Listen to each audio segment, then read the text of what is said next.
महाराष्ट्रातील अग्रगण्य पतसंस्था समता पतसंस्था. विश्वास आणि सुरक्षितता म्हणजेच समता. ठेवा समतात, राहा बिनधास्त. 99.71% ठेवीदारांच्या ठेवी पूर्णपणे सुरक्षित. समता पतसंस्था, कोपरगाव. कोपरगाव बाजारपेठेला चालना मिळावी तसेच व्यापारी बांधवांच्या समस्या सोडवण्यासाठी कोपरगाव व्यापारी महासंघाच्या वतीने शासन प्रशासन व्यापारी संवाद बैठकीचे आयोजन समता पतसंस्थेच्या सभागृहात करण्यात आले होते. सदर बैठकीला आमदार आशुतोष काळे, कोपरगाव तालुक्यातील प्रशासकीय अधिकारी व व्यापारी बांधव मोठ्या संख्येने उपस्थित होते. शासन प्रशासन व्यापारी यांच्यामध्ये सुसंवाद असावा, यातून कोपरगाव तालुक्याचा विकास व्हावा, यासाठी कोपरगाव तालुका व्यापारी महासंघाच्या वतीने सदर बैठकीचे आयोजन करण्यात आलं होतं. यावेळी विविध व्यापारी बांधवांना त्यांना येणाऱ्या अडचणीचा पाढा व्यापाऱ्यांनी प्रशासनाचे अधिकारी व आमदार आशुतोष काळे यांच्या समोर वाचलाय.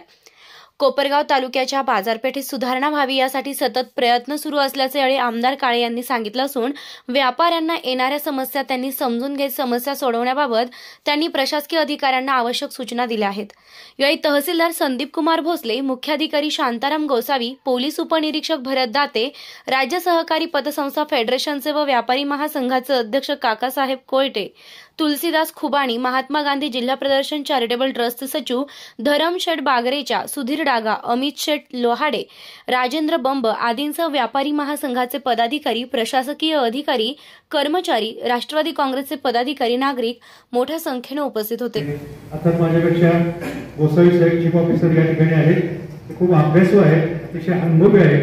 त्यांनी सुद्धा या बाबतीमध्ये निश्चितपणे विचार करावा. की पण बँकेचे शहरी मैदान आम्ही खुलं पडलेलं पाहतोय. अनेक वर्ष झाले ते मैदान खुलंच आहे. त्याची पुढची जागा काहीतरी कशा करता कंपाऊंड झालं मला आठवत नाही. पत्रकार भवन होतं, काहीतरी टेलिफोन खात्याने तिथे बोर्ड लावला. काय आवश्यकता एवढ्या गावठाणाच्या जागेमध्ये अशा प्रकारची बिल्डिंग होण्याची, तर ते आपल्याला शासनाच्या माध्यमातून जर कसं उठवता येईल आणि त्या ठिकाणी कसं एखादं शॉपिंग सेंटर बांधता येईल याचा सुद्धा आपण मला वाटतं विचार करायला काही हरकत नसावी. नगरपालिकेच्या समोर ज्या ठिकाणी भंगारचे दुकानं बसायचे त्या ठिकाणी सुद्धा कुठेतरी आरक्षण म्हणून स्टाफ क्वार्टर वगैरे आहे, त्याचा आपल्याला विकास करता येईल का? किंवा तहसील कार्यालयासमोरचं जे काही मैदान आहे तिथे मोठे मोठे कार्यक्रम होतात, तर असे मैदान अशा मोठ्या कार्यक्रमासाठी सुद्धा निश्चितपणे राखून ठेवली पाहिजे. याच्याबाबत कुठल्या प्रकारचं दुमत असायचं कारण नाही. किंवा आणखी एक आमदार साहेब मुद्दा मी आपल्या निदर्शनास आणून देतो. जी गावं विकसित झालेली आहेत, आपल्या शेजारचं राहता असो किंवा दोन्ही गाव असो, त्या त्या ठिकाणच्या मार्केट कमिट्या या डेव्हलप झालेल्या आहेत. अजित भाऊ बरोबर आहे, अजित भाऊ मार्केट कमिटी सदस्य आहे. त्या मार्केट कमिट्या डेव्हलप झाल्या म्हणून ती गावं डेव्हलप झाली. मार्केटमध्ये जे काही शेतकरी येतात खरेदी करण्याकरता, विक्री करण्याकरता, त्यांच्या माध्यमातून त्या गावाचा बाजारपेठ वाढती, त्या गावचा विकास होतो. विशेषतः जनावरांचा जो काही बाजार भरतो आपल्याकडे, त्या जनावरांच्या बाजाराची जर अवस्था बघितली तर आपल्याला सुद्धा लाज वाटते. तर तो जनावरांचा बाजार दुर्लक्षित येतो, परंतु जनावरांचा बाजार सुद्धा आमदार साहेब दुर्लक्षित असता कामा नये. त्या जनावरांच्या बाजाराच्या निमित्तानं सुद्धा शेतकरी वर्ग शहरामध्ये येतो. त्याच्यामुळे सुद्धा शेतकऱ्यांची जी काही खरेदी आहे ती कोपरगाव सारख्या भागामध्ये निश्चितपणे होऊ शकेल. मार्केट कमिटीमध्ये सुद्धा सध्या शॉपिंग सेंटर आहे, ते सुद्धा आणखी जर काही डेव्हलप करता आलं, आपल्याच नेतृत्वाखाली आहे मार्केट कमिटी, त्याचा सुद्धा दादा आपण निश्चितपणे विचार करावा. असे अनेक मुद्दे आहेत. काही मुद्द्यांवर आपण बाकीचे आमचे काही सहकारी पण बोलणार आहेत, परंतु शेवटचा मुद्दा मी आपल्या निदर्शनास आणून देऊ इच्छितो की मी आत्ताच म्हटलं की नवीन गाव विकसित होत आहे. अशाच पद्धतीनं आपण जर एक विचार केला, समृद्धी महामार्ग येत्या 5 ते 6 महिन्यांच्या कालावधीमध्ये मला वाटतं नक्की चालू होऊ शकेल. त्याचप्रमाणे MIDC सावलीवर नजीक होती, सावलीवर फाट्याजवळ MIDC होती, ती सुद्धा वर्ष 2 वर्षात का होईल ती सुरू होईल. तिथे जे उद्योग येतील त्या MIDC मध्ये त्यांना निवासासाठी सगळ्यात जवळची जागा जर कोणती असेल तर ती कोपरगाव आणि कोपरगावच आहे. सगळ्यात जवळचे शहर ज्या MIDCच्या कोपरगावच आहे. शिर्डी जरी जवळ असलं, शिर्डीमध्ये प्लॉट्स महाग आहे, महागाई शिर्डीमध्ये, त्या मनाने कोपरगावला स्वस्तही आहे. त्या ठिकाणी येणाऱ्या वसाहती यांच्या इंडस्ट्रीच्या माध्यमातून जे काही त्या ठिकाणी येतील त्यांच्या रहिवासाच्या वसाहती आपण सावळी ते कोपरगाव याच्या दरम्यान विकसित करू शकू का? विशेषतः कोकण खान परिसर जो आहे, जवळपास चिंचारी वगैरे जो परिसर, या मधल्या पट्ट्यामध्ये आपल्याला काही विकास कामं करता येतील का? त्याचप्रमाणे समृद्धी महामार्ग जो विकसित होतो आहे, मुंबईच्या काही व्यापाऱ्यांची आम्ही चर्चा केली की मुंबईला क्रॉफर्ड मार्केट किंवा मस्जिद बंदर या ठिकाणचा जो काही व्यापारी आहे, 2-2-2.5 किलोमीटरचा तासाचा प्रवास करून लोकलचे धक्के खात ते माणसं त्या बाजारामध्ये येतात। मग 2.5-3 तासाचा लोकलचा धक्के खात प्रवास जर ते करतात तर या मुंबईच्या व्यापाऱ्यांना कोपरगावमध्येच तर यायला आवडेल। प्रॉपर कोपरगावमध्ये जरी नसलं तरी कोपरगाव आणि चिंचारी किंवा कोपरगाव आणि समृद्धी महामार्ग याच्यामधला जो भाग आहे तो आपल्याला या निमित्ताने विकसित करता येईल का? आणि पुढे काय होईल तरी मला माहित नाही, नवीन जसं आपण कोपरगाव नगरपालिकेची हद्दवाढ केली तसं या बाजूला सुद्धा आपण दक्षिणेच्या बाजूला हद्दवाढ करू शकू का, याचा सुद्धा आपल्याला विचार करता येईल। आता ज्यामध्ये शासनाची आपल्याला चर्चा करावं लागेल, कोणता प्रोजेक्ट कितपत फिजिबल आहे त्याचा आपल्याला विचार करावा लागेल आणि त्या दृष्टीनं आपल्याला जो काही विकास निधी लागेल तो विकास निधी मंजूर करून देण्याकरता पालकमंत्री सुद्धा भक्कम आहे, त्यांच्या माध्यमातून आपल्याला काही करता येईल का? अशा सर्व काही जाते मी थोड्याशा मोठ्या सूचना केल्या, छोट्या छोट्या सूचना आमचे व्यापारी बांधव सुद्धा निश्चितपणे करतील आणि या प्रत्येक तुमच्या गोष्टीमध्ये आमचा व्यापारी बांधव निश्चितपणे सहभागी होईल याची मी तुम्हाला हमी देतो। व्यापारी महासंघाच्या वतीनं गावाच्या सुशोभीकरणाकरता जे काही आम्ही प्रयत्न केलेले आहेत त्यामुळे आमचा अजूनही कुठे काही सहभाग घेता येईल का? विशेषतः शिवसाहेबांची मी गेल्या आठवड्यामध्ये चर्चा केली की जबरेश्वर मंदिर जे आहे किंवा जिजामाता उद्यान पापडीवाला वगैरे आहेत का? तू बोलणार आहे ना, आमचे पापडीवाला नावाचा जो पुत्र आहे त्याने आमच्या बैठकीमध्ये कल्पना मांडली, तो परिसर कसा विकसित करता येईल। चांगल्या प्रकारचा नदी काठ आहे, घाट त्या ठिकाणी झालेला आहे, नदी 4-5 महिने का होईल चांगल्या प्रकारचे वाहत आहे, त्या ठिकाणी काय विकसित करता येईल याचं पापडीवर तुम्ही आणि तुमच्या मित्रांच्या माध्यमातून तुम्ही या ठिकाणी बोला। अशा ज्या आमच्या छोट्या छोट्या व्यापाऱ्यांच्या कल्पना आहेत या कल्पना आपण पूर्णत्वास न्याव्यात अशी मी आपल्याला विनंती करतो। सन्माननीय तहसीलदार साहेबांचे या ठिकाणी आगमन झालेलं आहे की शासन, प्रशासन आणि व्यापारी हा विषय घेऊन आज सामाजिक बाबतीतही व्यापारी कोपरगावचा खूप पुढा आहे। आपण कोरोना काळातही बघितलं की सर्व आतमध्ये बसले होते, पण व्यापाऱ्यांनी लोकांना जेवणापासून सगळ्या व्यवस्थेची त्या ठिकाणी सोय केली। त्या काळात बी व्यापारी आपल्या घरात बसला नाही, भलेही त्याच्यावर ऑनलाईनने कितीही अतिक्रमण केलेलं असलं, आक्रमण केलेलं असलं तरीही तो व्यापारी आपलं सामाजिक बांधिलकी आणि या गावाचं काहीतरी देणं लागतो या हिशोबाने तो व्यापारी त्या लोकांना सुद्धा त्यांच्या गरजा पूर्ण करीत होता। सुधीर भाऊंनी त्यांच्या प्रास्ताविकात सांगितलं जातं की खरोखर ऑनलाईनचं आक्रमण सगळ्याच व्यापाऱ्यांवर झालेलं आहे, तो छोटा व्यापारी असो नाही तर मोठा असो।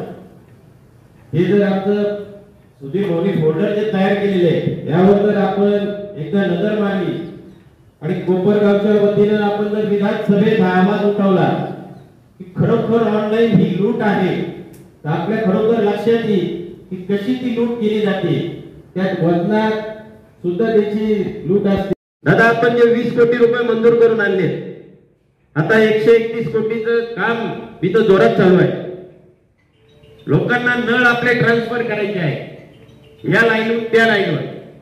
मला वाटतं त्याचं संपूर्ण चार्ज कोपरगाव नगरपालिका पुन्हा आमच्याच मस्तकी मारणार, म्हणून आपण ती सूचना देऊन की ते काम फ्री मध्ये झालं पाहिजे। बरं तुम्ही ट्रान्सफर चार्ज काय 160 रुपये तुमचा आहे तेवढाच तुम्ही तो घ्या, पण ते खड्ड्याचा चार्ज, त्याचे खड्ड्याचे चार्ज, त्याच्यानंतर तो रोड खंदायचा ते संपूर्ण माफ करा अशी मी या व्यापारी महासंघाच्या वतीनं आपल्याला या ठिकाणी विनंती करतो। कारण जर ते चार्जेस माफ झाले तर जवळपास एका माणसाचं म्हणजे एका कुटुंबाचं जवळजवळ 500 ते 1000 रुपये त्या ठिकाणी वाचणार आहे। 160 रुपये जरूर घ्या तुम्ही ट्रान्सफर करायचा, आणि तो ट्रान्सफर करताना सुद्धा की त्या माणसाच्या घरात नळ किती आहे हे पहिले तुम्ही आधीच चेक करा, नाहीतर तुम्ही 131 कोटी काय 1000 कोटी जरी आणले तरी या ठिकाणी मला वाटतं कोपरगावात पुरायचे नाही. कारण आपल्या या कोपरगावामध्ये जी वितरण व्यवस्था आहे ती व्यवस्थित नाही. आमच्या अशा निदर्शनास आले आहे की पूर्वी जे काही नेते, राजकीय पुढारी असतील, नगरसेवक असतील, यांच्या घरात आजही 3-3, 4-4 नळ, 1.5 इंची, काहींच्या घरी 1 इंची असे नळ आहेत आणि पट्टी पात्र फक्त एका नळाची भरली जाते. पण हा पाणी वापरतो किती? मग त्याचे जर कुठं याचे धंदे तर नाही, ते सुद्धा आपण चेक करा. आणि खरोखर जर आपण हा दिलासा या ठिकाणी दिला तर प्रत्येक नळ धारकाचे या ठिकाणी 1000-1200 रुपये तर निश्चितच वाचणार आहे. दुसरी गोष्ट आमची गोदाम गल्लीची सांगतो. बऱ्याचशा ठिकाणी ती आहे समस्या मोकाट जनावर. या मोकाट जनावरांमुळं आमच्याकडं ग्राहक वर्ग यायला सुद्धा घाबरतो. जर तुम्ही कधी दुपारच्या वेळेस, सकाळच्या वेळेस जर आमच्या गोदाम गल्ली साईडला जर कधी चक्कर मारला तर ऍट अ टाइम 10-10, 20-20 गाई व्यापाऱ्यांच्या दुकानापुढं ठाट मांडून बसलेल्या असतात. त्याच्यामुळं समोरचा ग्राहक सुद्धा यायला घाबरतो का ती अंगावर येते काय. आणि अशा बऱ्याचशा समस्या या ठिकाणी झालेल्या आहेत. मला वाटतं माझ्या माहितीनुसार शिवसाहेब, आपण ज्यावेळेस मी मागच्या वेळेस ही समस्या आपल्याला सांगितली होती, याच्या आधीच्या मुख्याधिकाऱ्यांनी सुद्धा प्रयत्न केले होते आणि गोकंठांच्या गोशाळेत बऱ्याचशा गायी त्या ठिकाणी धरून नेल्या. पण आपल्या काही अधिकारी वर्गाने त्या ठिकाणी त्यांच्या पावत्या पाडल्या. पैसे कुठे गेले माहिती नाही आणि त्या गायी तशाच सोडून दिल्या. संबंधित गोशाळेला आपण कुठलाही मोबदला दिलेला नाही. त्याच्यामुळं ती गोशाळा आता या मोकाट गायी घेण्यासाठी तयार नव्हती. पण आम्ही तुमच्याच सांगण्यावर आणि फुलारी साहेबांच्या सांगण्यावर मी त्यांच्याबरोबर 2-3 वेळेस चर्चा केली. ते आता कुठंतरी तयार झाले आणि मला वाटतं आपण 5 लाख रुपयाचं त्या याच्यासाठी कुठलं तरी टेंडरही मागं काढलं होतं. गोसावी नावाच्या कुठल्या तरी ठेकेदाराला आपण ते टेंडरही दिलेलं आहे. पण ते तर कुठं काय झालं? कारण हा व्यापाराशी संबंधित आहे का? त्याच्यामुळं त्या गायीमुळं आमचं फक्त मी गोदामगल्लीतच सांगतो, पण आपण बऱ्याच ठिकाणी जर बघितलं तर या मोकार गायी त्या ठिकाणी बसलेल्या असतात. तर माननीय आमदार साहेबांनी जर आता सूचना केली, तहसीलदार साहेबांना सुद्धा हे सगळा विषय माहिती आहे. तहसीलदार साहेबांनी सुद्धा एकदा गोसावी साहेबांना फोन केला होता की मोकार जनावरांचा बंदोबस्त करण्यासाठी जी डेपोत जागा होती त्या गोशाळेला आम्ही तयार केलेली आहे. संपूर्ण खर्च सुद्धा ते लोक करायला तयार आहे. जर त्यांना आपण जागा जर उपलब्ध करून दिली तर फार मोठं काम या ज्या मोकार गायी आहेत त्या आपण तिथं बंदिस्त करू शकतो. त्यानंतर पुढचा मुद्दा दिवाळीसाठी आपण तात्पुरत्या स्वरूपात आता आमच्या एक व्यापाऱ्यांनी तो मुद्दा मांडला की कोणीतरी येतं आणि तो 8 दिवस फक्त धंदा करता आपली 50 रुपयाची पावती तो रोजची फाडतो. आता तर एकाने इथं पत्र्याचं सेट टाकला आईचा स्तंभापाशी आणि 8-10 दिवस त्यांनी चांगला धंदा केला, नंतर तो गायब झाला. जर आमचा व्यापारी वर्षभर तुमचे सर्व कर भरतो, मग ही तुमची बी जबाबदारी येते की आमच्याही व्यापाऱ्यांचा धंदा चालला पाहिजे. तर त्या बाबतीत आपण नगरपालिकेने सुद्धा विचार करावा की जो येतो आमच्याकडे शॉपॅक्ट असतं, आम्ही सगळे टॅक्स भरतो आणि कोणीतरी येतं 8 दिवस तो धंदा करतं, आमच्या व्यापाऱ्याच्या पोटावर लाथ मारून जातं. मग हे सुद्धा तुम्ही त्या परवानग्या कुणालाही देऊ नका. जर यानंतर जर एखादी जरी या दिवाळीच्या वेळेस परवानगी आली तर आम्ही दिवाळी संपूर्ण व्यापार बंद करू आणि नगरपालिकेचा त्या ठिकाणी निषेध नोंद करू. पार्किंग व्यवस्था तर काका साहेबांनी त्यांच्या याच्यात घेतली. दुसरी म्हणजे महिला आणि पुरुष स्वच्छतागृह. बाहेरून आलेल्या महिलेला पुरुष तरी कुठंतरी आडबाजूला जाऊ शकतो, पण महिलेचं खूप मोठं हे होतं आणि तिला अक्षरशः कुणाला डायबिटीस असतो, कुणाला किडनीचे विकार असतात. त्यामुळं तिला स्वच्छतागृहाची आवश्यकता असते. एखादी महिला जर ती याच्यासाठी आली दिवसभर जर करत असतील तर ती कोर्टात कुठंतरी एखाद्या ठिकाणी जाते, नाही तर कुठंतरी तिला आडबाजूला तरी हे करावं लागतं. का आपण जे स्वच्छतागृह होते ते याच्या आधी कसे पाडले ते बी बघावं. ती स्वच्छतागृहाचं पहिले आपण करा. नंतरची शॉपिंग सेंटरचं सांगतो. आपल्या शॉपिंग सेंटर आहे त्या शॉपिंग सेंटरला वरती टेरेसवर जायला जागाच नाही. ती टेरेसची जागा सुद्धा काही लोकांनी अक्षरशः बळकावून तिथं स्वतःचा गाळा काढलेला आहे. मग त्याला आपण परवानगी दिलेली का हे सुद्धा आपण चेक करा. म्हणजे व्यापारी सामाजिक दृष्ट्याने सर्व काही कुठं आहे आणि कोपरगावचा व्यापारी तर अतिशय जागृत आहे. मग त्या जागृत व्यापाऱ्याला आपण नगरपालिकेच्या प्रशासनाच्या माध्यमातून सुद्धा सहकार्य केलं पाहिजे. कारण आता काकांनी सांगितलं काही जरी आर्थिक तुम्हाला सुशोभीकरण करण्यासाठी काही करण्यासाठी जरी गरज पडली तर आमचा व्यापारी मागं पुढे पाहत नाही. तो त्याच्या खिशातून जी कमवलेली आहे त्याच्यातून सुद्धा तो अर्धी द्यायला तयार असतो. मग प्रशासनाने सुद्धा या व्यापाऱ्यावर कुठंतरी लक्ष केंद्रित करून याला कुठली अडचण आहे ही सुद्धा पाहिली पाहिजे आणि आपलं दायित्व त्या ठिकाणी पार पाडलं पाहिजे. एवढं बोलतो आणि माझे 2 शब्द संपवतो. जय हिंद. खरं म्हणजे मी थोडं स्टडी केलं तर असं आहे की कोपरगावला जिओ पॉलिटिकली आपल्याला भरपूर ऍडव्हान्टेज भेटलेला आहे. रिसेंटली जे हे डेव्हलपमेंट झाली समृद्धी महामार्ग म्हणा या बाकीची आपली जे कनेक्टिव्हिटी झाली त्याच्यामुळे आपण कोपरगावला एक होलसेल आणि रिटेल हब आपण तयार करू शकतो ज्याच्याने आपण ते भरपूर ठिकाणी आपले प्रोडक्ट्स अवेलेबल करू शकतो. म्हणजे इथं आपण production plus wholesale plus retail या गोष्टी आपण डेव्हलप करतो त्याच्याने आपली मार्केट खूप डेव्हलप होऊ शकते. पण त्याच्यासाठी चालना आपल्या म्हणजे आपला इतका फायदा आहे कोपरगावला की आपल्या एक एज्युकेशन हब आहे. आपला सगळे एज्युकेशन इन्स्टिट्यूट आहे.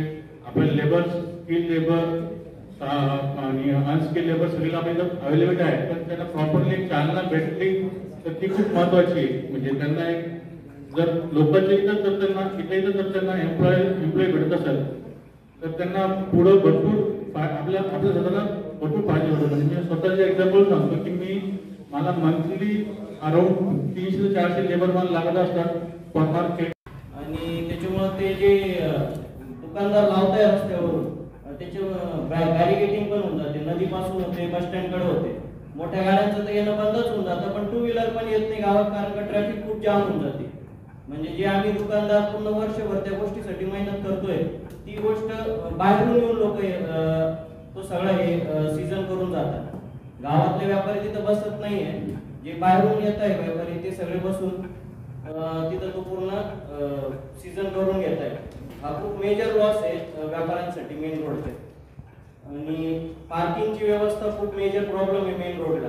बाकीच्या ठिकाणी पार्किंग होऊ शकते पण मेन रोडला नदीपासून ते बस स्टँड पर्यंत कुठं असं सेपरेट किंवा असं पार्किंगची व्यवस्था नाहीये. पेन पार्क पण केलं तर लोक पेन पार्किंग करतील तिथं कारण का त्यांना मी माहिती का गाड्या सेफ राहतील तिथं. तर कोपरगाव थांबण्यासाठी अशी काही एक स्पेसिफिक जागा नाही जिथे माणूस 4 ते 5 तास थांबून काहीतरी तिथे टाइम आपला स्पेंड करून थोडीफार शॉपिंग वगैरे करू शकतो. असा कोपरगाव पुढे गार्डन नाही काही नाही. तर आपल्या जगदेश्वर मंदिराच्या तिथे जर आपण ते फूड पार्क आहे किंवा तिथे आपण काही थोडे बोटिंग वगैरे किंवा काही तिथे नदी पात्र आपल्याला खूप मोठं लाभलेलं आहे. तर तिथे काही काकांनी सांगितलं की तिथे आपण काही वरती हाईट देऊन शिवजींची जी मूर्ती वगैरे तिथे स्थापन करून तिथं थोडं अट्रॅक्टिव्हनेस की जेणेकरून तिथे जे बाहेरून येणारी पब्लिक आहे ती 4 ते 5 थांबून फटाक त्या रोडला माधवबाग पासून तर आंबेडकर स्मारकापर्यंत कुठेही डिवायडर नाहीये. त्या डिवायडर न असल्या कारणामुळे फार ऍक्सिडेंट वगैरे भरपूर होतात रस्त्याला. जोरात रात्री 7-7:30 नंतर ड्रिंक केलेले मुलं 2 व्हीलरवर जोरात एकदम जाणं. तिकडे सुभाषनगर वगैरे जो एरिया आहे तिथून लहान मुलांचं स्कूल कॉलेज इकडून तिकडे होणं कंटिन्यू चालू असतं. मोठी प्रॉब्लेम आहे. खूप मोठा प्रॉब्लेम आहे. पार्किंगचा प्रॉब्लेम सॉल्व्ह झाला तर खूप नाही होईल परिसरात. तेच एक सरांनी जो मांडला होता तोच एक सर्वात मोठा प्रॉब्लेम होता परिसरात. आता व्यापाऱ्यांचा सर्वात मोठा प्रश्न म्हणजे जसा तुम्ही पाणी प्रश्न मार्गी लावला तसा तो आमचा विस्थापिताचा प्रश्न मार्गी लावावा तुम्ही तो तुमच्याकडूनच मार्गी लागला जाईल अशी अपेक्षा आमची सर्व व्यापारी बांधवांची आहे. आपल्या पोस्ट ऑफिसच्या बाजूलाही तिथं जागा उपलब्ध आहे. तिथं सुद्धा काहीतरी गाळे शॉप शॉपिंग होऊ शकतात त्याचाही विचार करावा असं बोलणं आहे. कोपरगावला विकासाच्या वाटेवर परत आणण्यासाठी आणि कोपरगावच्या पूर्ण परिसराला एक वैभवशाली बनवण्यासाठी सातत्याने माझे प्रयत्न चालू आहे आणि हे सर्व शक्य आहे ते आपल्या सर्वांच्या आशीर्वादामुळे शक्य आहे. आपण जी काही संधी मला 2019च्या विधानसभेच्या निवडणुकीमध्ये दिली त्याच्यामुळे मी हे सर्व कामं करू शकतोय किंवा करत येतोय आणि म्हणून आपल्या सर्वांचे मी मनापासून सर्वप्रथम खूप खूप आभार मानतो. काकांच्या बोलण्यामध्ये जे काही मुद्दे आले त्याच्यामध्ये क्रीडा संकुल असेल, बस स्टँड झाले, त्या ठिकाणी व्यापारी संकुल होऊ शकलं असतं परंतु ते झालं नाही. ते काम असेल, स्विमिंग पूलचं काम असेल,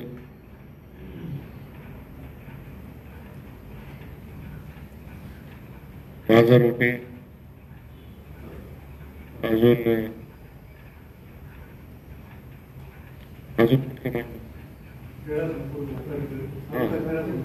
क्रीडा संकुल झालंय, स्विमिंग पूल झालंय, बस स्टँड झालंय. असे जे काही कामं त्या ठिकाणी झालेले मांडले हे सर्व कामं कर्मवीर शंकररावजी काळे साहेब असताना किंवा माजी आमदार अशोकरावजी काळे साहेब असताना हे न झालेले काम हे कुठल्याही नियोजनाचा विचार न करता कोपरगावला कशाची गरज आहे, कुठे आहे याचा विचार न करता झालेली काम आहे. म्हणून आपल्याला त्या ठिकाणी हे कामांचा कोपरगाव शहराला फायदा न झालेला दिसत. परंतु ज्या वेळेस कोपरगावकरांनी किंवा मतदारसंघाने संधी माजी आमदार अशोकरावजी काळेसाहेब यांना किंवा शंकररावजी काळे साहेबांना तर संधी नव्हती, खासदारी की एकदा सोडून. मला ज्यावेळेस संधी मिळाली मी कोपरगाव शहराच्या विकासाला पूरक असे असणारेच कामं कसे करता येतील यासाठी माझं प्रयत्न राहिलेला आहे. आपला सर्वात महत्वाचा प्रश्न आपण सर्वजण म्हणताय 131 कोटीची पाणी पुरवठा योजना हा कोपरगावच्या विकासाला एक वेगळ्या वळणावर नेणारा हा प्रश्न आहे आणि याच्यासाठी आपण माझा आता सन्मानही केला त्याबद्दल मी मनापासून आपले आभार मानतो. सन्मान याच्यासाठी केला जो काही भार कोपरगाव शहरावर पडणार होता तो भार आता पडणार नाही. लोकवर्गणीची अट किंवा नगरपालिकेचा हिस्सा जो 15% असतो तो या योजनेमध्ये 20 कोटी पर्यंत येणार होता. हा सुद्धा शासनाच्या वतीने त्या ठिकाणी आपल्या नगरपालिकेला मिळून दिला आणि म्हणून नगरपालिकेला कुठल्याही प्रकारचा भार न येता योजना पूर्ण होणार आहे. त्याबद्दल आपण माझा सत्कार केला. मी आपले आभार मानतो.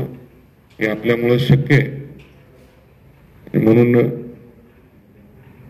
ही योजना जी आता आपण चालू केलेली आहे ही पूर्णत्वाकडे लवकरात लवकर जाऊन आपल्या पाण्याचा प्रश्न त्या ठिकाणी मिटणार आहे. आपल्याला त्या ठिकाणी रोज पाणी देता येणार आहे. ही अशी महत्वाची योजना त्या ठिकाणी पूर्ण होते याचं मला फार मोठं समाधान. माझी जे काही पदाचा कालावधी आहे हे कालावधी ही सारथी लागली असं म्हटलं तर काही चुकीचं होणार नाही असं मी या ठिकाणी मानतो. आपण दिलेला जो काही पाठिंबा असेल, आपण दिलेली संधी असेल ही कारणी लागली असं मी या ठिकाणी म्हणेल. त्याच्याबरोबर सीओ साहेबांनी बऱ्याचशा गोष्टी सांगितल्या का आपण व्यापारी संकुल त्या ठिकाणी उभारतोय पोस्ट ऑफिसच्या जवळ. त्याच्यासाठी 1 कोटी निधी उपलब्ध करून देता आलाय. बाजार तळावर व्यापारी संकुल उभारतोय, त्याच्यासाठी 1 कोटी निधी उपलब्ध करून देता आलेला आहे. तर याचा चांगल्या पद्धतीने वापर कसा होईल किंवा योग्य पद्धतीने डिझाईन कसं होईल यासाठी आपली संकल्पना मागच्या 2 महिन्यापूर्वी जो कार्यक्रम झाला त्याच्यामध्ये घेण्यात आली आणि आपलं जे काही विचार होते ते लक्षात घेऊन त्याच्यामध्ये त्या व्यापारी संकुलामध्ये बदल करण्यात आलेला आहे आणि योग्य पद्धतीने वापर होऊन या व्यापारी संकुलाचा आपल्या बाजारपेठेला निश्चितपणे फायदाच होईल हे लक्षात घेऊन त्या ठिकाणी डिझाईन करण्यात आलेली आहे. नदी संवर्धनाचा त्यांनी विषय सांगितला का आपल्याला नदीचा पूर्ण परिसर त्या ठिकाणी मिळालेला आहे आणि म्हणून एक नदीचा घाट पूर्ण परिसरामध्ये कसा होईल यासाठी नदी संवर्धनाचा प्रस्ताव मागे देखील तयार झालेला होता, त्याच्यामध्ये काही त्रुटी आल्या म्हणून नव्याने काही प्रस्ताव आता 18 कोटीचा आपण तयार केलेला आहे. यासाठी देखील माझे प्रयत्न त्या ठिकाणी चालू आहे. जे काही हद्दवाढ झालेली शहराची, या हद्दवाढ भागामध्ये रस्त्यांचे गटारीचे फार मोठे प्रश्न आहे. बरेच लोक तिथे प्लॉट घेऊन त्यांनी बंगले बांधलेले, परंतु त्यांच्या घरासमोरचे रस्ते त्या ठिकाणी अजूनपर्यंत प्रलंबित. त्यांना पाण्याची सुविधा नगरपालिका काही प्रमाणामध्ये करते, परंतु नवीन योजनेमध्ये त्यांना नवीन पाईपलाईन असेल, टाक्यांचं काम असेल, हे सर्व गोष्टी तिथे करणं गरजेचं आणि म्हणून त्या भागाच्या विकासासाठी आता 10 कोटीचा निधी उपलब्ध होऊन त्याचे टेंडर आता निघालेले आणि म्हणून तिथे देखील रस्त्यांचे गटारीचे कामं आपण त्या माध्यमातून करतोय. अजूनही निधी कसा उपलब्ध होईल यासाठी माझे प्रयत्न आहे. खुले नाट्यगृहाच्या बाबतीमध्ये आपण जी काही संकल्पना मांडली का तिथे मोठं शॉपिंग कॉम्प्लेक्स होऊ शकतं, पुढचे जे काही गाळे आहे त्यांचं देखील त्याच्यामध्ये समावेश करून त्यांना देखील तिथे विस्थापित व्हायची गरज पडणार नाही, तर तशा पद्धतीने आपण तो प्रस्ताव तयार करतोय. इंडोर गेम हॉल आहे, तिथे 1 कोटीचं आपण निधी उपलब्ध करून दिले. तिथे पण तिथल्या परिसरातल्या लोकांचे सूचना घेऊन आपण ते काम त्या ठिकाणी करणार आहे. आणि सर्वात म्हणजे महत्वाचं जे पण आपण बस स्टँडच्या बाबतीमध्ये बोललो, तर पहिले बस स्टँड होतं आणि परत बस स्टँडच झालं. त्याच्याऐवजी शॉपिंग कॉम्प्लेक्स त्याच्या पूर्वेला आणि दक्षिणेला झालं असतं तर फार मोठा आधार आपल्या विस्थापिताच्या जे काही विस्थापित झालेले लोक आहे त्यांना त्या ठिकाणी मिळाला असता, पण ते झालं नाही दुर्दैवी. परंतु आपण आता बस डेपोचं जे काही काम घेतलेलं त्याच्यामध्ये दक्षिणेच्या बाजूला शॉपिंग कॉम्प्लेक्स आपण प्रस्तावित केलेले आणि बस डेपोचं देखील पूर्ण व्यवस्थित कसं जागेचा वापर करता येईल, तिथे बस रिपेअर असेल, बसची पार्किंग असेल, या सर्व गोष्टी व्यवस्थितपणे कशा करता येतील यासाठी आपण तो प्लॅन केलेला आहे. त्याचं देखील टेंडर आता या आठवड्यामध्ये निघणार आहे. त्याचं देखील काम पूर्णत्वाकडे व्यवस्थित जाऊन आपल्या बाजारपेठेला त्याचा कसा फायदा होईल यासाठी ते काम आपण हाती घेतलेले. असे विविध कामांचं आपण त्या ठिकाणी राज्य शासनाच्या माध्यमातून निधी उपलब्ध करून ते कामं मार्गी लागण्यासाठी आपण प्रयत्न करतोय. आपण अनेक सूचना या ठिकाणी केलेल्या, त्या नगरपालिका आणि पोलीस स्टेशनच्या निगडीत जास्त प्रमाणात आहे, त्यांनी त्याची नोंद घेतलेली आहे आणि भविष्य काळामध्ये ज्या ज्या गोष्टी निधीच्या बाबतीमध्ये असतील त्या गोष्टींसाठी मी निधी उपलब्ध करून देण्यासाठी माझे प्रयत्न असतील. परंतु ज्या काही नगरपालिकेच्या स्तरावरच्या छोट्या मोठ्या गोष्टी आहेत याची जबाबदारी सीओ साहेबांनी घेतलेली, त्या गोष्टी आपण सर्वजण म्हणजे जाणून होतो, परंतु काही आता दैनंदिन कामकाजामध्ये आपल्याला त्याच्याकडे थोडंसं दुर्लक्ष होतं. परंतु आपण बोलल्यानंतर निश्चितपणे याची जाणीव नगरपालिका असेल, पोलीस स्टेशन असेल, यांना त्याची जाणीव झालेली.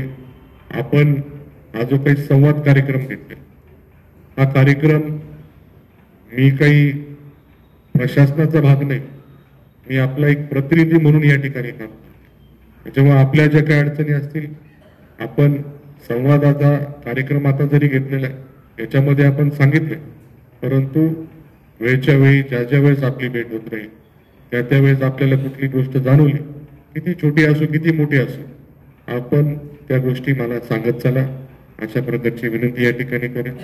आपल्या सर्वांच्या ज्या काही संकल्पना हे खूप सुंदर आहे, याच्यामधून निश्चितपणाने आपण आपल्या शहराला अजून चांगल्या पद्धतीने डेव्हलप करू शकतो असं मला वाटतं. आपल्या सर्व सूचनांचं योग्य दखल घेऊन त्या गोष्टीवर आपण टप्प्याटप्प्याने काम करू अशा प्रकारची ग्वाही देतो. आपण आपला आशीर्वाद अशाच माझ्या मागे त्या ठिकाणी ठेवावा अशी विनंती या ठिकाणी करतो. कालच आपण जो काही उदाकाट महोत्सव कोपरगाव शहरामध्ये त्या ठिकाणी भरत असतो त्याचा काल समारोप झालेला आहे आणि दरवर्षीचं स्वरूप मोठं होत चाललेलं आहे. यावर्षी जवळपास 285 स्टॉल्स तिथे आले आणि 4 दिवस सलग आपल्या या पूर्ण उदाकाट महोत्सवाला मोठ्या प्रमाणामध्ये नागरिकांनी भेट दिली आणि जवळपास 1.5 कोटीचा उलाढाल त्या ठिकाणी झालेला आहे आणि मग त्याच्या माध्यमातून देखील चालना आपण देण्यासाठी प्रयत्न करतोय. कोपरगाव शहरामध्ये किंवा आपल्या कोपरगाव तालुक्यामध्ये स्थानिक व्यापाऱ्यांकडनं खरेदी करावी, जे काही उपक्रम आपण व्यापारी महासंघाकडनं मागच्या काळामध्ये चालवला होता, यावर्षी परत एकदा आपली खरेदी आपल्या गावामध्ये हा उपक्रम आपण संयुक्तरित्या पार पाडला आणि त्याच्या माध्यमातून आपण बक्षिसाचं वितरण केलं. याला देखील आपण सर्व व्यापारी बांधवांनी चांगला प्रतिसाद दिला आणि मला खात्री आहे, मी म्हणणार नाही की 100% सगळे लोक या ठिकाणी खरेदी करायला आले, पण निश्चितपणाने काहीतरी एक सुरुवात खरेदीची आपल्या गावामध्ये झालेली असेल असं मला खात्रीने वाटतं आणि म्हणून आपण असे अजून उपक्रम जेणेकरून आपली कोपरगावची बाजारपेठ अजून विकसित होईल, अजून या ठिकाणी कोपरगाव शहर याचं वाढ कशी होईल. आता आपली ब वर्ग नगरपालिका आहे, ही अवर्ग कशी होईल, महानगरपालिका कशी होईल, असा आपण प्रयत्न निश्चितपणाने वेगळ्या माध्यमातून करूया. MIDCची आता घोषणा झालेली, त्या ठिकाणी आपल्या परिसरामधले किंवा तालुक्यामधले मतदारसंघातले अनेक तरुण आहेत जे औरंगाबाद MIDC असेल, पुण्याच्या ठिकाणी IT पार्क असतील तिथे काम करत आहेत, चाकण MIDC असेल, मुंबईच्या ठिकाणी असतील, इतर राज्यांच्या ठिकाणी त्या ठिकाणी गेलेले असतील, अशा सर्व लोकांना संपर्क करून त्यांना इथे काही व्यवसाय चालू करण्यासाठी किंवा काही प्लांट टाकण्यासाठी त्यांना आमंत्रित करून आपल्या स्थानिक तरुणांनी जर याच्यामध्ये जास्तीचा सहभाग घेतला तर ते देखील लोक आपल्या स्थानिक लोकांना तिथे संधी उपलब्ध करून देतील, जेणेकरून आपल्या परिसरामध्ये अजून रोजगाराची संधी असेल, अजून व्यवसाय असतील या ठिकाणी येतील, असं माझे प्रयत्न त्याच्यासाठी राहतील. मी या निमित्ताने आपल्याला देखील आवाहन करतो, आपल्या परिचयाचे कोणी लोक असतील निश्चितपणे त्यांना या ठिकाणी आमंत्रित करावं, जेणेकरून आपल्या गावाचं आपल्या परिसराचा विकास अजून होईल. एवढं या ठिकाणी आपल्या सर्वांना माहिती देतो, सूचना करतो, आवाहन करतो. आपण सर्वजण या संवादाच्या कार्यक्रमासाठी मोठ्या संख्येने उपस्थित झालं आणि आपल्या सर्वांच्या ज्या काही सूचना आहेत याचं योग्य दखल घेऊन प्रशासन त्याच्यावर निश्चितपणे काम करतील अशी प्रशासनाला देखील या निमित्ताने विनंती करतो. आपल्या सर्वांचा आशीर्वाद अशाच पद्धतीने ठेवावा अशी या ठिकाणी मी. अजून एक गोष्ट आहे, क्रीडा संकुल जे आपण म्हणतोय का शहरापासून लांबच्या अंतरावर गेलेले, आपण SAGM कॉलेज आणि KBP माध्यमिक विद्यालय मधली जी काही मोकळी जागा आहे ती रयत शिक्षण संस्थेकडे होती. ती रयत शिक्षण संस्थेला लीजवर देण्यात आलेली होती. ती लीज कॅन्सल करून आपण ती जागा क्रीडा संकुलाला वर्ग केलेली आहे आणि ती जागा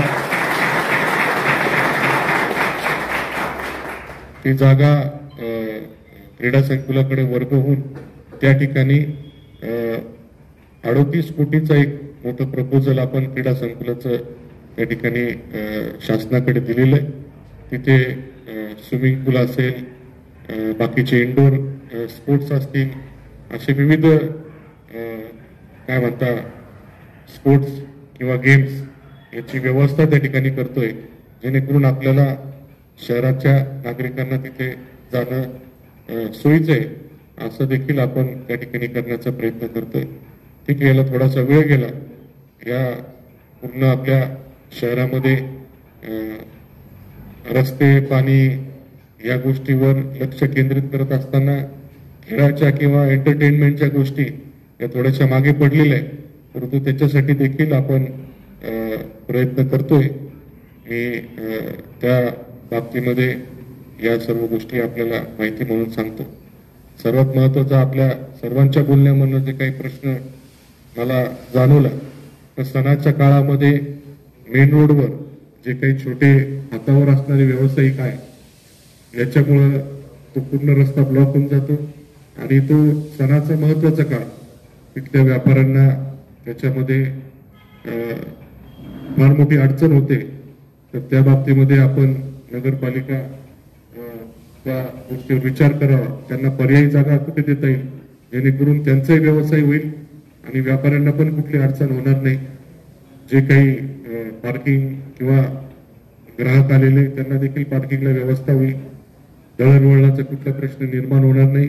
या सर्व गोष्टीचा विचार करून आपण एक योग्य त्याच्यावर मार्ग काढावा अशी या ठिकाणी सूचना करतो आणि माझे 2 शब्द या ठिकाणी थांबवतो.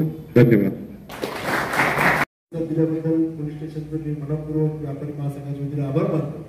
आणि त्याच्यात पोलीस स्टेशनला अशी एक डोक्यात आली की पे अँड पार्कचं जर आपण कोणाला कॉन्ट्रॅक्ट दिला एखाद्या जागेवर किंवा ऑड इव्हन पार्किंगचा जर नियम लावला नगरपालिकेने, तर तो जो ग्राहक पार्किंग करेल त्याला मोटरसायकलला 10 रुपये आणि 4 व्हीलरला 20 रुपये असं जर चार्ज ठेवला, पार्किंग ठेकेदाराला तर पैसे मिळतील आणि जो ग्राहक पार्क करून आमच्याकडे खरेदी करेल त्या पार्किंगचे पैसे आम्ही दुकानदार त्याला परत देऊ. ग्राहक म्हणजे त्यालाही तो गुरदट पडणार नाही. कोणत्याही दुकानातून एका दुकानातून त्याला ते पैसे आम्ही रिफंड देण्याचं ग्वाही व्यापारी महासंघाच्या वतीने देतो. आणि पोलीस स्टेशनच्या संदर्भात तक्रार आमची कधी नव्हती, पण आता एक गोष्ट अशी आहे की जो सगळ्यात प्रकर्षाने मुद्दा आला, सीझनल विक्रेते मेन रोडवर बसतात. नगरपालिकेकडे गेलं की नगरपालिका म्हणते ते ऐकत नाही आणि उठवलं की परत बसतात. त्यावेळेला पोलिसांची तिथे गरज भासते. पोलिसांनी त्यांना उठवलं की राजकीय पक्षाचे कार्यकर्ते येतात आणि आमचा कार्यकर्ता याला बसू द्या असं प्रेशर प्रशासनावर आणलं जातं. तर त्या संदर्भात आपणही सूचना द्याव्या आणि हा प्रकारच कायमचा बंद करावा. म्हणजे तिथे मग पोलीस, नगरपालिका आणि राजकीय नेते त्या तिघांनी मिळून या समस्येवर मार्ग काढावा अशी विनंती.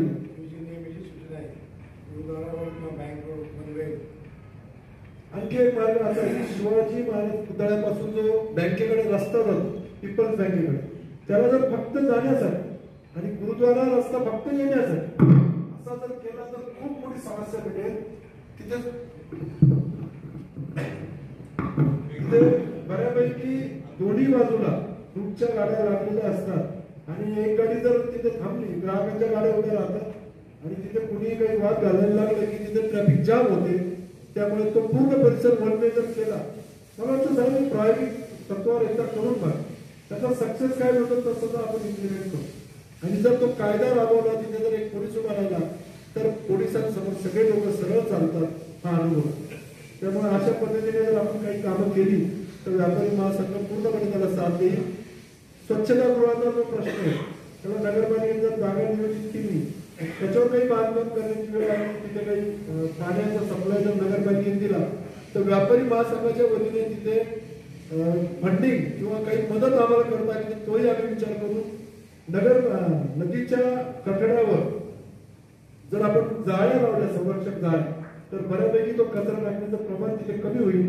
आणि महत्वाचं म्हणजे जबरेश्वर मंदिरासमोरचा तिथला परिसर सुशोभीकरणाचं जर काम मनावर घेतलं तर एक चांगला पर्यटन स्थळ, पिकनिक स्पॉट तिथे निर्माण होईल. अशा काही गोष्टी तातडीने करता येण्यासारख्या आहे. आपण सर्वांनी आमच्या समस्या ऐकलेल्या, आपण आता यावर सकारात्मक उत्तर देत आहात, त्याबद्दल पुन्हा एकदा आपला दिलेल्या सूचना या फक्त ऐकून सोडून दिल्या जात नाहीत, त्याच्यावर बारकाईने विचार केला जातो आणि ते अंमलात आणल्या जातात. मग तो ग्रामीण भाग, मला आठवतं की पहिल्या मीटिंगमध्ये आम्ही ग्रामीण भागाचे रस्ते खराब झाले होते, त्या संदर्भात आम्ही तक्रार केली, ते रस्ते दुरुस्त झाले, गावातले रस्ते दुरुस्त झाले, स्थानिक व्यापाऱ्यांचा व्यापार मोडकळीस निघाला म्हणून आम्ही तक्रारी केल्या, त्याच्यावरही त्यांनी आपली खरेदी आपल्या गावात या योजनेला गती दिली. आणि दरवेळेला त्यांना जर म्हटलं की आम्हाला तुम्हाला फोन करायचा तर म्हटलं पीएनना नका करू, मला डायरेक्ट फोन करत चला. म्हणजे अशा प्रकारचे सकारात्मक विचारांचे आमदार आम्हाला लाभलेले आहेत. आणि या सगळ्या कोपरगावच्या विकासामध्ये आपण जे काही बघतोय त्यांचं योगदान हे नक्कीच आपल्या सर्वांच्या अपेक्षा वाढवणार आहे. आपल्या विनंतीला मान देऊन त्यांनी इथे आज एवढा वेळ दिला त्याबद्दल त्यांचे मी मनपूर्वक आभार मानतो. आज या मीटिंगला उपस्थित हे सगळं ग्रीन पब्लिक आपल्या समोर आपल्या व्यथा मांडते.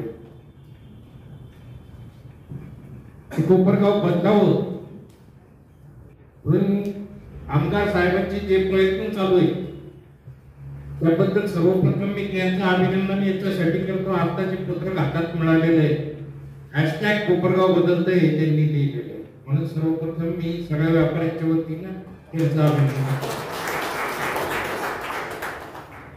जेवढ्या मागण्या तुमच्या समोर आलेल्या आहेत ते छोटे छोटे मागण्या जरी आपण सुरुवात केली, शिवसाहेब स्वच्छतागृह, स्पीड ब्रेकर, लाईट्स इथून जरी सुरुवात केली तरी या कार्यक्रमाचं काहीतरी फलित होईल.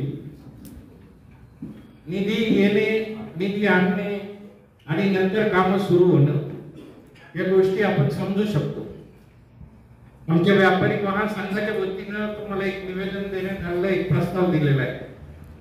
जे जबरेश्वर मंदिर आहे त्याच्या आसपास जे जिजामाता उद्यान आहे, तुम्ही आमच्या 2-4 पदाधिकाऱ्यांना घेऊन तिथं आम्ही काय कल्पना राबवू शकतो किंवा तुम्ही आम्हाला काय देऊ शकता.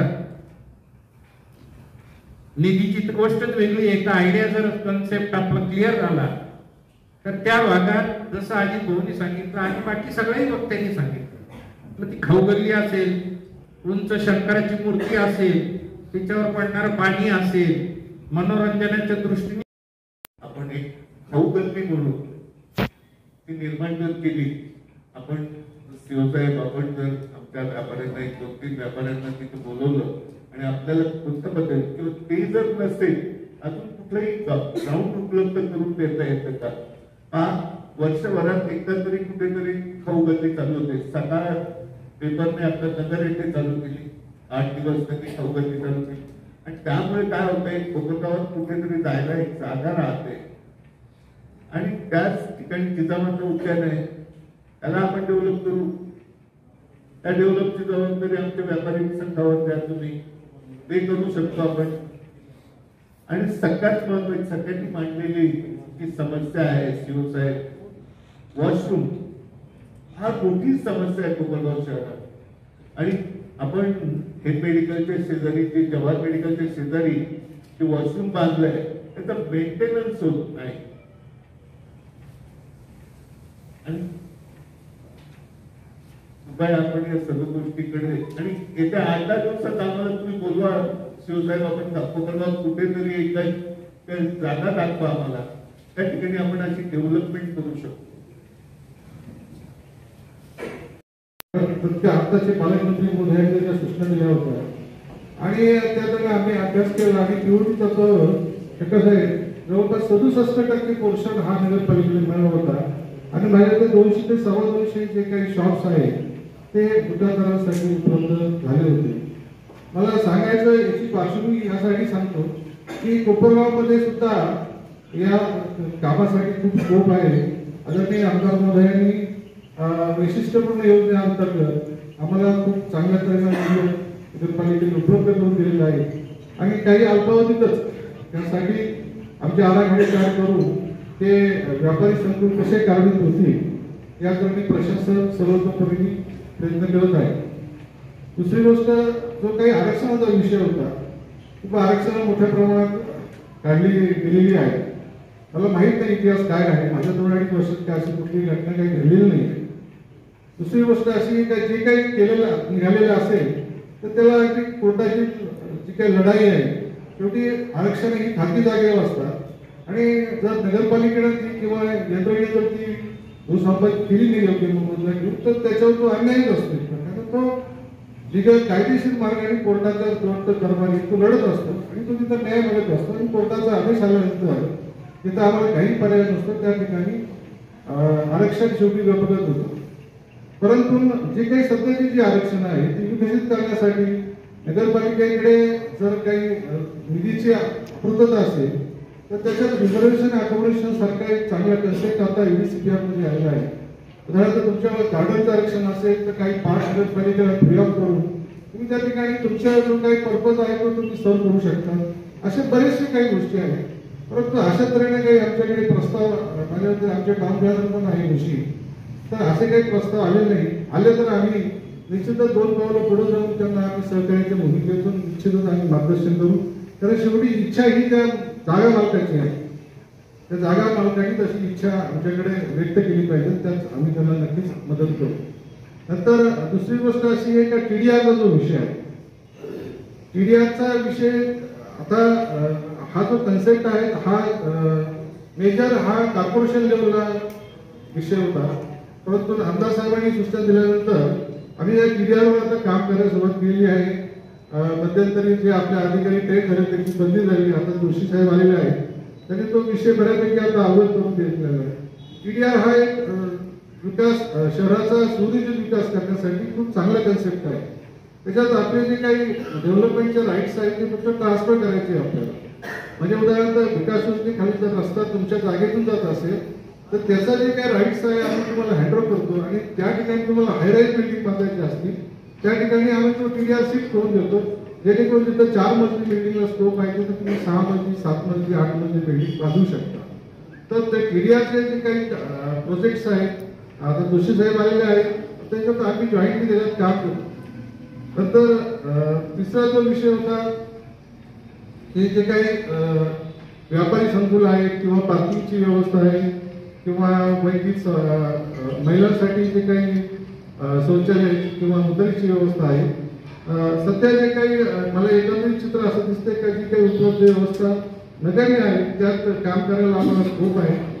निश्चितच आम्ही त्यात काय मार्ग काढता येईल हे करत असताना बऱ्याच वेळा काय असतं सांगायला थोडं धैर्य आहे, परंतु दुतारी असावी पण माझ्या दुकानासमोर असावी, कारण त्याचा त्रास त्याला होत असतो आणि त्यात आम्हाला फार काही असं सहकार्य मिळत नाही. आम्ही या बाबतीत नियोजन करताना आपल्या सर्व व्यापारी बांधवांना आम्ही विश्वासात घेऊ, जेणेकरून की आपल्यासाठी सोय आहे, बाहेरच्या लोकांसाठी पण सोय आहे. अशा ठिकाणी आपण जागा निश्चित करून दुतारीची जी समस्या आहे ती तातडीनं कशी लवकरात लवकर सोडत या तऱ्हेनं आम्ही निश्चित प्रयत्न करू.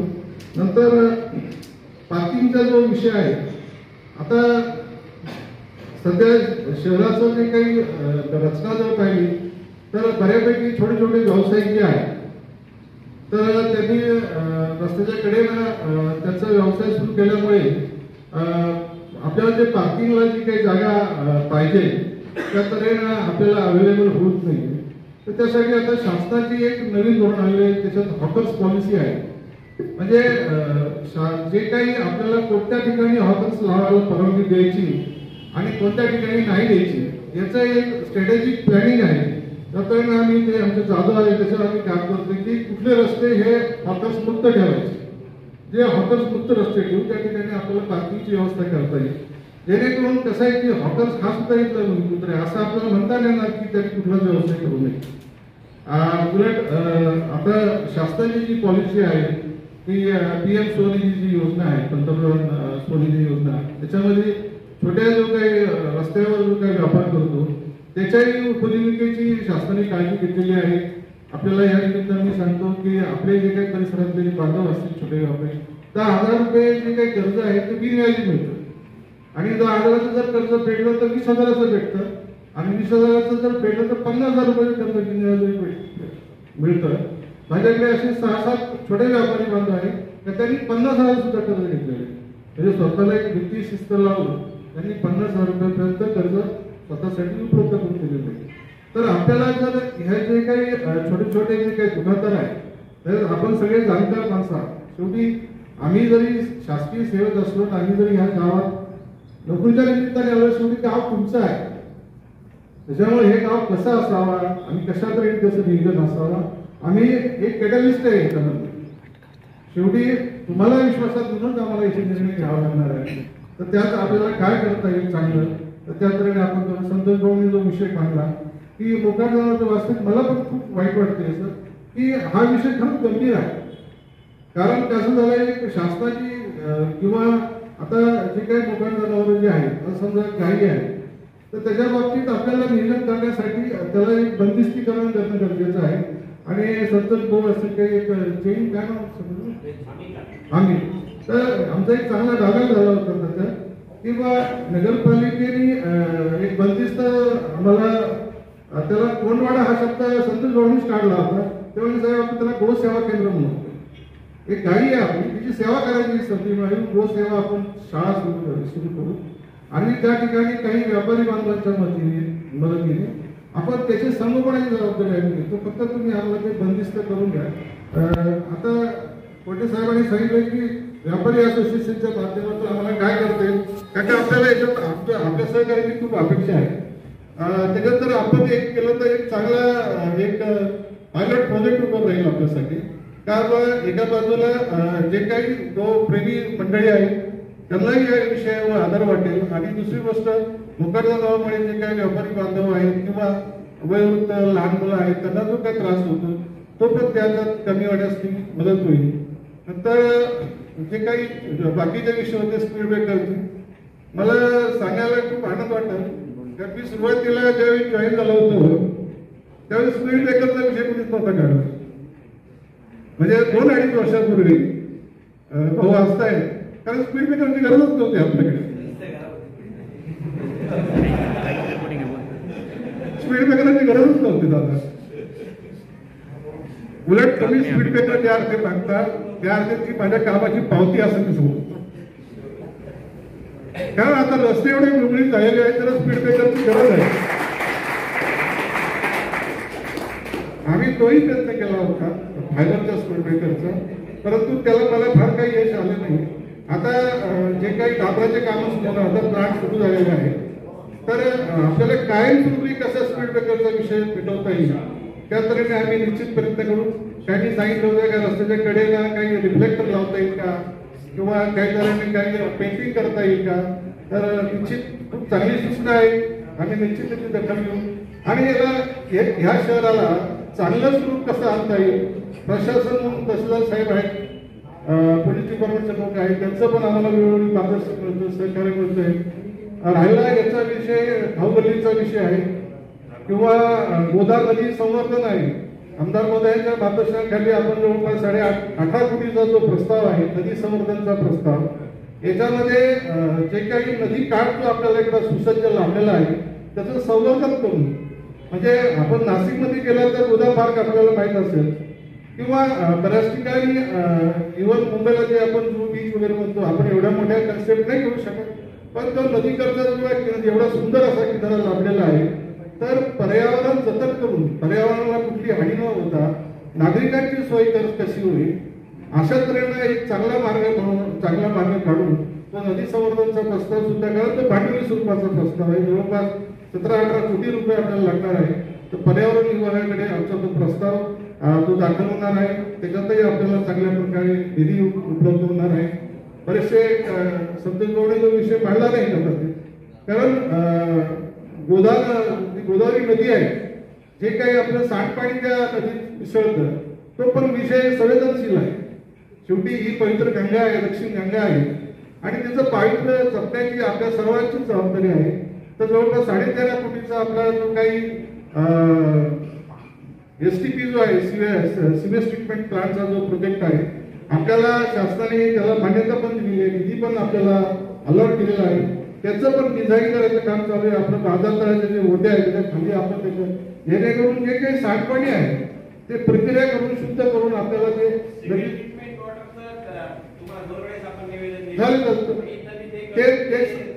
आपण तो जो प्रोजेक्ट आहे ना त्याचा आमचा डिझाईन झालेला आहे. तर एकदा जे त्याच्यात इच्छुक लोक आहेत किंवा ज्यांच्या सूचना देणं त्यांना देऊ शकतात अशा लोकांची आम्ही एक मीटिंग घेऊन त्या तऱ्हेने तोही प्रस्ताव आपण लवकरात लवकर शासनास सादर करण्याचा आपण निश्चित प्रयत्न करू. माझ्या सांगण्यामध्ये काही मुद्दे शिल्लक राहिले असेल किंवा त्याच्यावर मी काही उहापोह करू शकलो नसेल, पण आमच्या अधिकाऱ्यांनी ते नोट डाऊन केलेलं आहे. त्याच्यात सुद्धा आम्ही निश्चित चांगलं काम करू. एक कोपरगाव मध्ये प्रशासनाला, व्यक्ती मला आणि माझ्या अधिकाऱ्यांना खूप काम करण्याची संधी आहे. आणि तुम्ही लोक आमचं वेळोवेळी कौतुक करतात, ते खरोखर आमच्यासाठी खूप प्रोत्साहनात्मक आहे. आणि ते तर म्हणजे सांगायला नको त्या विषयावर. तर पण तरी पण आमचं म्हणणं तरी आम्ही कधी हटवणार नाही. आम्ही जेवढी कोपरगावकरांची चांगल्यात चांगली कशी सेवा होईल आणि एक आमच्या टेलिव्हिजनमध्ये काहीतरी कॉन्ट्रीब्युशन होईल. आपण का हाय मार्क्सचा विषय मार्गी लावलेला आहे. इव्हन आता बऱ्याच ठिकाणी खेळणे आलेले आहे. आमदार महोदयांनी विचारल्याप्रमाणे जो सीसीटीव्हीचा विषय आहे, जवळपास आपल्याला 1,20,00,000 रुपये सीसीटीव्ही साठी सँक्शन झालेले आहे. जे SP साहेब आहेत त्यांच्या माध्यमातून ती निविदा प्रक्रिया झालेली आहे. आणि माझ्यामध्ये आपल्या जवळपास 56 का 57 स्पॉट फायनल झालेले आहे. तर पूर्ण शहर हे सीसीटीव्हीच्या कव्हरेजमध्ये येणार आहे, जेणेकरून क्राईम डिटेक्शनसाठी किंवा शहराचं सुनियंत्रण ठेवण्यासाठी पोलिसांना मदत होणार आहे, नगरपालिकेला पण त्याची मदत होणार आहे. तर अशा बऱ्याच काही गोष्टी आम्ही करत आहोत. हे जे काही करत आहोत हे सांगण्याचं व्यासपीठ काकांच्या माध्यमातून आम्हाला इथं उपलब्ध झालेलं आहे. आणि आपण ज्या काही सूचना दिल्या आहेत तर त्या सूचनांचं आम्ही निश्चित त्याची नोंद घेतलेली आहे. आपल्या ज्या काही अपेक्षा आहेत त्या आम्ही सोडण्यासाठी निश्चित मदत करतो. मला एक चांगलं आठवतं, तहसीलदार पोलीस प्रशासनाच्या संदर्भात ज्या काही महत्त्वाच्या सूचना आल्या त्या संदर्भात IDBI बँकेजवळ गोदाम गल्ली आणि बँक रोड येथे जे टॉवर घेऊन लोक रात्रीच्या वेळी फिरतात या संदर्भात आजपासूनच आम्ही पेट्रोलिंग सुरू करू, त्यांचा बंदोबस्त करू. दुसरी जी महत्त्वाची सूचना होती सराफ बाजार पेट्रोलिंग. सराफ बाजार पेट्रोलिंग संदर्भात रात्रीच्या वेळी आमचे 2 पोलीस अंमलदार नेहमी गस्त घालत असतात. दिवसा जर गरज असेल तर तिथे गस्त वाढवली जाईल त्या ठिकाणी. त्यानंतर आस्थापना बंद करण्याच्या संदर्भात जे गैरसमज आहे, आस्थापना 9 वाजता कोठेही बंद केल्या जात नाही. 11 वाजता पोलीस स्टेशनची पेट्रोलिंग व्हॅन बाहेर येऊन आणि सर्व आस्थापना बंद करते. 9 वाजता कोणत्याही आस्थापना बंद होत नाही आपल्याकडे. त्यानंतर बस स्टँड परिसरात जे ट्रॅफिक जामचा जो मुद्दा होता त्या संदर्भात बाजारच्या दिवशी सोमवारी तिथे आपण ट्रॅफिकचे अंमलदार नेमून आणि तो प्रश्न सोडवतो. त्यानंतर CCTV स्पॉटच्या संदर्भात जे सांगितलं त्या संदर्भात जी नोडल एजन्सी नेमली ती मागच्या आठवड्यात त्यांनी व्हिजिट केली आहे. याचे सर्व स्पॉट निश्चित केले. ते जर तुम्हाला बघायचे असतील तर तुम्ही उद्या सकाळी पोलीस स्टेशनला लिस्ट दाखवतो. त्यात काही बदल करायचे असेल तर त्यात नक्की बदल करू. त्याचं जे कंट्रोल आहे आणि स्क्रीन आहे ते सर्व पोलीस स्टेशनला असणार आहे. त्या स्वतः मी पण फिरलोय त्यांच्याबरोबर आणि त्या सर्व जे महत्वाच्या जागा आहे गर्दीच्या ठिकाणी त्या स्पॉटवर आपण ते CCTV कॅमेरे बसवतोय. मला वाटतं पोलीस प्रशासनाच्या संदर्भात खूप कमी सूचना होतो. या आम्ही चांगलं काम करतोय त्याची पावती आपण. आणि यानंतरही काही सूचना असतील तुम्ही कधीही भेटू शकता. आम्ही 24 तास जनतेच्या सेवेसाठी आहे, कोपरगावकरांच्या सेवेसाठी आहे. थँक्यू. नागरिक समस्यांच्या बाबतीत जास्त समस्या मांडल्या, त्याच्यावर जास्त विचार केले आणि शहरातलेच व्यापारी या ठिकाणी असल्यामुळे कदाचित नागरिक समस्यांविषयी जास्त इथं विचार व्यक्त जातो. स्पेसिफिक माझ्या विभागाची म्हणजे महसूल विभागाशी काही समस्या इथं मांडल्या गेल्या नाही, कदाचित आपल्या असू शकतात. तरी देखील आजच्या या बैठकीच्या निमित्ताने मी सगळ्यांना आवाहन करेन किंवा आश्वासन देईन की आपल्या काही समस्या माझ्या विभागाशी संबंधित असतील तर त्यांनी निश्चित सोडवण्याचा प्रयत्न करेन. तसेच आपल्या शहरातल्या ज्या काही समस्या असतील त्या मुख्य अधिकारी साहेब आणि आमचं पोलीस डिपार्टमेंट यांच्या माध्यमातून सोडवण्याचा प्रयत्न करू. निर्भीड कोपरगाव न्यूज, योगेश डोके, कोपरगाव.